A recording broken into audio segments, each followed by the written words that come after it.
Nós somos você.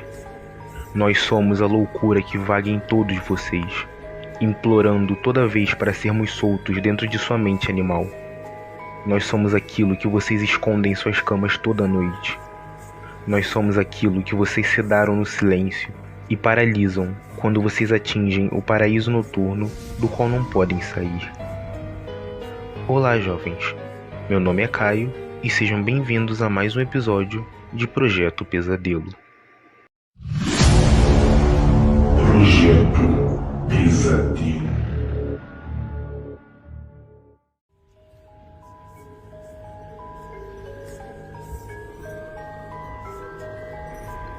Pesquisadores russos, no final da década de 1940, mantiveram 5 pessoas acordadas por 15 dias, usando um estimulante à base de gás experimental. Eles foram mantidos em ambiente selado, mas com acompanhamento para ter a certeza de que estavam recebendo o oxigênio necessário para o gás não matá-los, uma vez que ele era tóxico em altas concentrações. Haviam câmeras, microfones e janelas espalhadas para vigilância dentro da câmara onde ficariam, que também foi abastecida com livros, cama, mas sem lençóis, água, banheiro e comida suficiente para durar todos os 5, mais de um mês. As cobaias eram presos políticos considerados inimigos do Estado durante a Primeira Guerra Mundial. Nos primeiros 3 dias, os indivíduos quase não reclamaram nem se queixaram, pois estavam prometidos falsamente de que seriam libertados se submetidos ao teste e não dormir por 30 dias. Suas conversas e atividades foram monitoradas e verificou-se que eles continuaram a falar sobre os incidentes cada vez mais traumáticos em seu passado. E o tom geral das conversas assumiu um aspecto mais sombrio após 4 dias. No 5º dia, eles começaram a reclamar das circunstâncias e eventos que os levaram para onde estavam, e começaram a demonstrar paranoia severa. Eles pararam de falar entre si e começaram alternadamente a sussurrar para os microfones e janelas espelhadas. Curiosamente, todos eles tentaram ganhar a confiança dos cientistas, tentando conquistá-los. A princípio, os investigadores suspeitaram de que se tratava do efeito do próprio gás. Depois de 9 dias, o primeiro deles começou a gritar. Ele correu ao comprimento da câmera gritando repetidamente com toda a força de seus pulmões por 3 horas seguidas. Após mais algumas horas, ele continuou tentando gritar, mas só foi capaz de produzir ruídos ocasionais. Os pesquisadores postularam que ele tinha rasgado fisicamente suas cordas vocais. A coisa mais surpreendente sobre esse comportamento é como os outros cativos reagiram a isso. Ou melhor, não reagiram. Eles continuaram a sussurrar nos microfones, até que o segundo dos prisioneiros começou a gritar. Os 3 cativos que não estavam gritando pegaram os livros, começaram a rasgar página por página, colando cada uma com as próprias fezes ao longo das janelas espelhadas. Os gritos então cessaram, mas 3 dias se passaram. Os pesquisadores checaram os microfones de hora em hora para se certificar de que eles estavam funcionando corretamente, já que eles pensavam que era impossível que nenhum som poderia estar vindo de uma sala com 5 pessoas dentro. O consumo de oxigênio da câmera indicou que todas as 5 pessoas ainda estavam vivas. Na verdade, a quantidade de oxigênio aumentou muito. Seria o nível de oxigênio que 5 pessoas consumiriam após um nível muito intenso de exercícios pesados. Na manhã do 14º dia, os pesquisadores usaram um interfone dentro da câmara, esperando alguma reação dos prisioneiros, que não estavam dando sinais de vida, e os cientistas acreditavam que estavam mortos ou vegetando. Eles disseram: "Estamos abrindo a câmara para testar os microfones. Fiquem longe da porta e deitem no chão ou atiraremos. A colaboração dará a um de vocês liberdade imediata." Para a surpresa de todos, alguém respondeu calmamente em uma única frase: "Não queremos mais sair." Discussões começaram a surgir entre os pesquisadores e as forças militares que criaram a pesquisa. Não conseguindo mais resposta alguma através do interfone, foi finalmente decidido abrir a porta à meia-noite do 15º dia. O gás estimulante foi retirado da câmara e substituído por ar fresco. Imediatamente, vozes vindas do microfone começaram a reclamar. 3 vozes diferentes imploravam pela volta do gás, como se pedissem para que poupassem a vida de alguém que amassem. A câmara foi aberta e soldados entraram para retirar as cobaias. Elas começaram a gritar mais alto do que nunca, e o mesmo fizeram os soldados quando viram o que tinha dentro. 4 das 5 cobaias estavam vivas, embora ninguém pudesse descrever o estado deles como vivos. As rações, a partir do dia 5, não haviam sido tocadas. Havia pedaços de carne vindas do peito e das pernas tampando o ralo no centro da câmara, bloqueando-o e deixando 4 polegadas de água acumulando no chão. Nunca determinou-se o quanto dessa água era na verdade sangue. Os 4 sobreviventes do teste também tinham grandes porções de músculo e pele extraídos do seu corpo. A destruição da carne e ossos expostos na ponta de seus dedos indicava que as feridas foram feitas à mão, e não por dentes como se pensava inicialmente. Um exame mais delicado na posição das feridas indicou que alguns, se não todos os ferimentos, foram auto-induzidos. Os órgãos abdominais abaixo da costela das 4 cobaias havia sido removido, enquanto o coração, pulmões e diafragma estavam no lugar.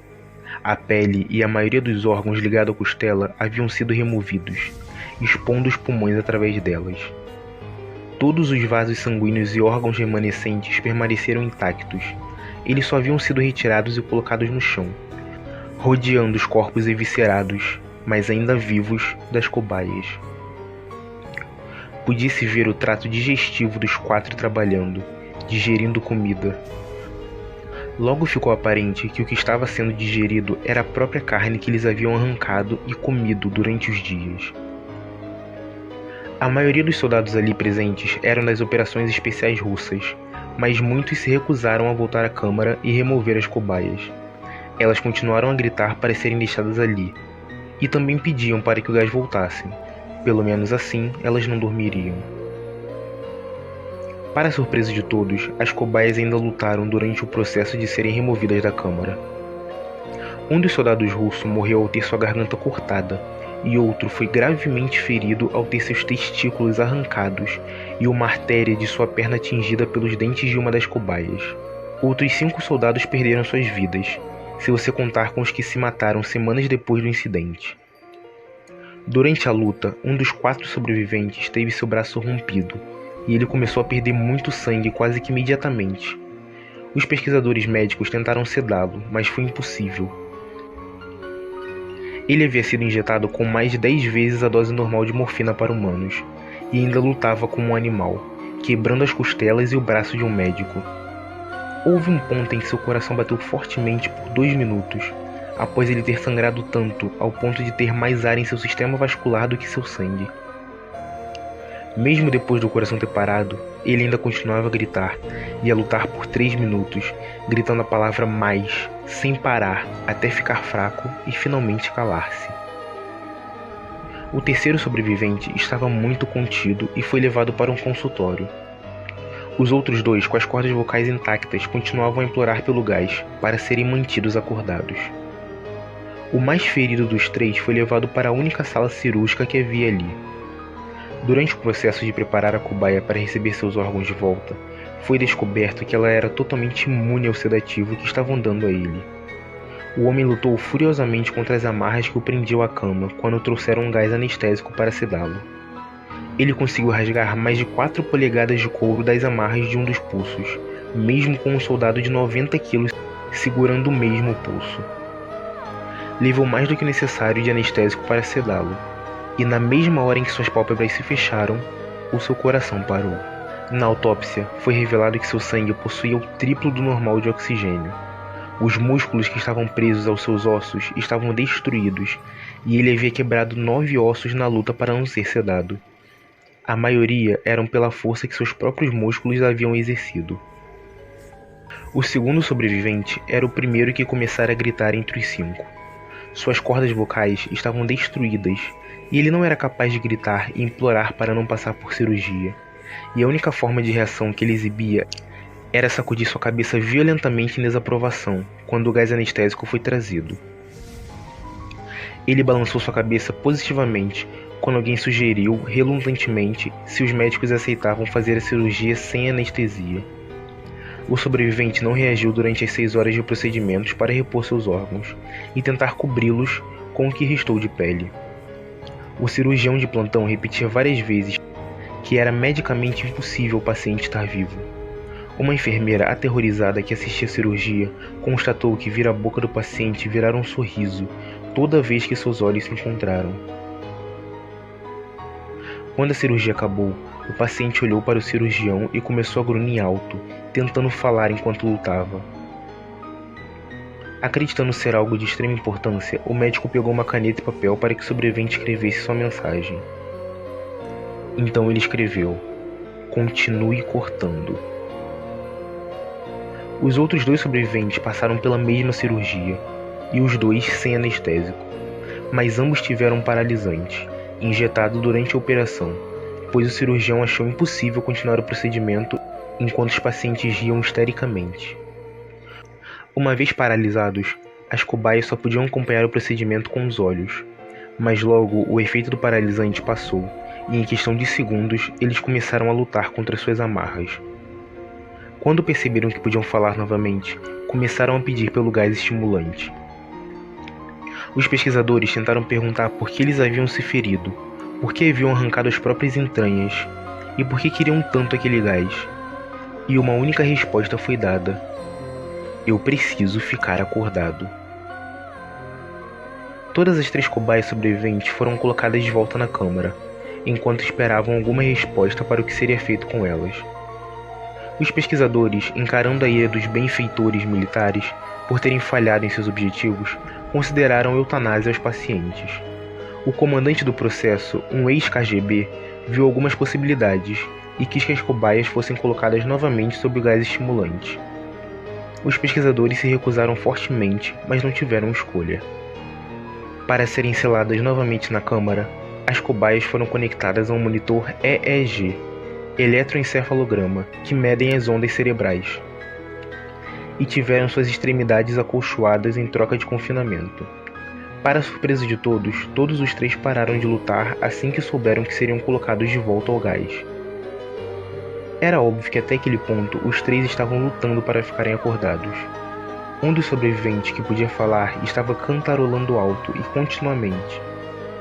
A cobaia calada estava tentando soltar suas pernas das amarras com toda a sua força. Primeiro à esquerda, depois à direita, depois à esquerda novamente, como se quisesse se focar em algo. A cobaia restante estava mantendo sua cabeça longe do seu travesseiro e piscando rapidamente. Como for o primeiro a ser conectado ao EEG, a maioria dos pesquisadores estava monitorando suas ondas cerebrais. Elas estavam normais na maioria das vezes, mas em alguns momentos se tornavam uma linha reta, sem explicação. Era como se ele estivesse sofrendo mortes cerebrais constantes. Enquanto se focavam no papel que o monitor soltava, apenas uma enfermeira viu os olhos do paciente se fecharem assim que sua cabeça atingiu o travesseiro. Suas ondas cerebrais mudaram para aquelas de sono profundo, então tornaram-se uma linha reta pela última vez, enquanto seu coração parava na mesma hora. A única cobaia que podia falar começou a gritar. Suas ondas cerebrais mostravam as mesmas linhas retas que o paciente que acabara de morrer. O comandante deu a ordem para ser selado dentro da câmara com as 2 cobaias e mais 3 pesquisadores. Assim que entraram na câmara, um dos pesquisadores pegou sua arma e atirou entre os olhos do comandante. Depois voltou para a cobaia muda e também atirou em sua cabeça. Ele apontou sua arma para o paciente restante, ainda preso à cama enquanto os outros pesquisadores saíam da sala. "Eu não quero ficar preso aqui com essas coisas. Não com você", ele gritou para o homem amarrado. "O que é você?", ele ordenou. "Eu preciso saber." "Você se esqueceu?", o paciente perguntou. "Nós somos você. Nós somos a loucura que vaga em todos vocês, implorando para sermos soltos toda vez dentro de sua mente animal. Nós somos aquilo de que vocês se escondem em suas camas toda noite. Nós somos aquilo que vocês sedaram no silêncio e paralisam quando vocês atingem o paraíso noturno do qual não podem sair." O pesquisador ficou quieto, então mirou no coração do paciente e atirou. O EEG tornou-se uma linha reta enquanto o paciente gaguejava. "Tão perto, livre."